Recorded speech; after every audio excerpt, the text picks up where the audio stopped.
All right, let's go ahead and get started. Good afternoon. This is Ifan from the Strategic Day Trader, and this is your market wrap for May 4th, 2020. Q's up 1.17% and SPY just about flat, up a little bit more than 0.25%. All right. So what we've been following here on the Qs and SPY is the break of the hourly uptrend. Okay, we tried to hold here and then we ended up gapping underneath.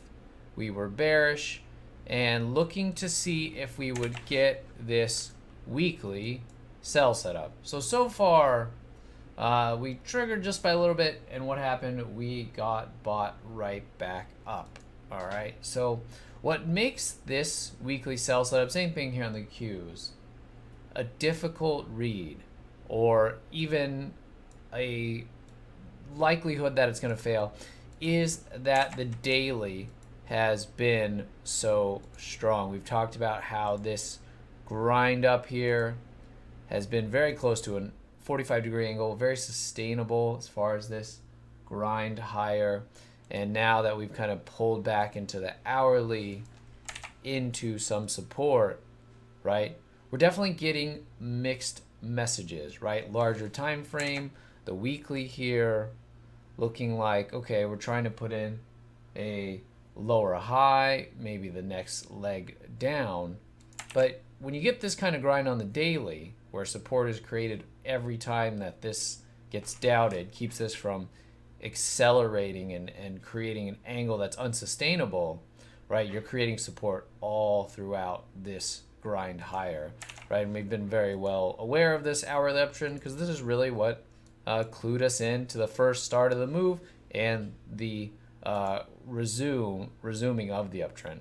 Okay, so underneath today's low looks to be where that weekly, if it's going to kick in, is going to be where the bulls need to hold. Otherwise, we are looking more and more bullish. Okay, so I'm going to be neutral going into tomorrow. We did trigger the weekly sell setup so far, no follow through, but underneath today's low, back to bullish. What we did get here, which is making me more neutral than bearish, is that we put in this sell setup here and then failed on it into the afternoon.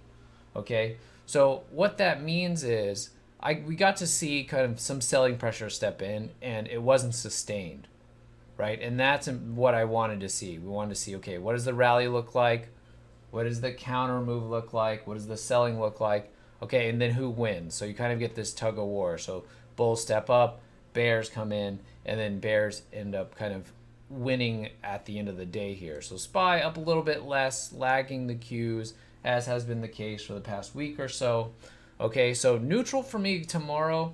Underneath today's low, back to bearish. And then if we continue higher on the hourly here, we get back above the 20 MA, the next pullback will be buyable. Okay, so I just wanted to go over the larger time frames here, the daily and the weekly, even though I like to use the hourly the most to inform kind of the hour to hour, day by day bias. But it's because of the conflict, right? It's because the weekly is trying to put in this lower high, but the daily has been such a sustainable grind higher here. It's not the type of thing that just kind of falls apart. This kind of grind higher is why I think we're seeing a lot of back and forth today, not a lot of range here in today. And so neutral for me going into tomorrow. Gonna need to see more from the bulls for the next setup to be bullish, but underneath today's low, resume the bearish bias. Okay, all right, let's go over today's plays here. First thing right out of the gate, give you a play on the TSN here. It was just an idea to play this as a 1 minute high low. Okay, they had earnings, the TSN gap down, and you know, it looks like that same picture, that weekly sell setup that we've seen on the Qs and SPY, but obviously this has stayed a lot weaker. Okay, so I know some people played it. Was asked what should the target be. I mentioned 54.20 or so, just into this previous pivot here. I think it got to like 28, 54.28. So got pretty close there. If I had played it, would have just been managed off the hourly, so the exit would have been here. over 55.06, which was not bad. It was 57.50 by 58.50, so a dollar stopped there, and went a couple dollars, a little more than $2, so not bad there on the TSN.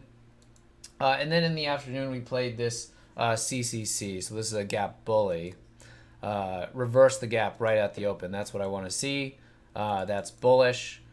Shorts are easily or quickly disappointed that they thought they might have a nice kind of fall in their hands. Quickly reversed.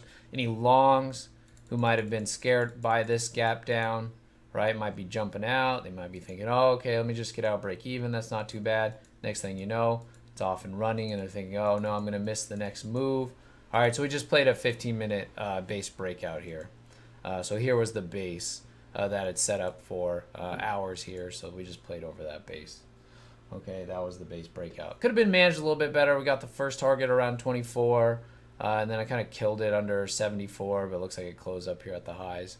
And this was pretty good. Amplifiers are mostly all there. Maybe the only issue is that hadn't really cleared resistance as nice as I would like it to. Did clear the previous day's high.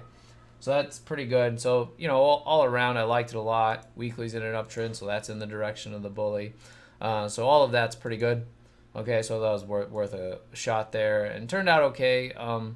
Yeah, I could have just, you know, I didn't really feel like living through a pullback here. Figures the end of the day. But did get shaken out of it. But it's fine. The first half exit was fine, and it looks like the second half was about the same. So if you took the whole thing on like the first run up, that would have been just fine as well. Okay, but overall, shouldn't have lost on this. Pretty much impossible because we played over the base and then it never came back in. Okay, all right. Hope you did well today. We'll be back at it tomorrow. I know if you're in the room, it's going to be a lot of stuff to look at. The gap splits are going to be big. We'll just hope that we get a lot of quality and that the market isn't everything. Lately, I've been spending more time going over the market bias as opposed to the plays because of how much the plays kind of go off of what the market is doing, right? And that's why I liked that CCC in the afternoon, because we were failing on that hourly sell setup, right? So the market has been a pretty important factor, even in the kind of approach of taking things that are potentially on their own page, that are gapping, that are reported, you know, things like that. The market's still a really, really big factor, okay? And so we will be neutral going into tomorrow, looking for a little bit more movement to see if we get some more clarity on the next direction, okay? As we do have some time frame conflict on the Qs and SPY. Okay? All right, I will talk to you tomorrow. Have a good rest of your day.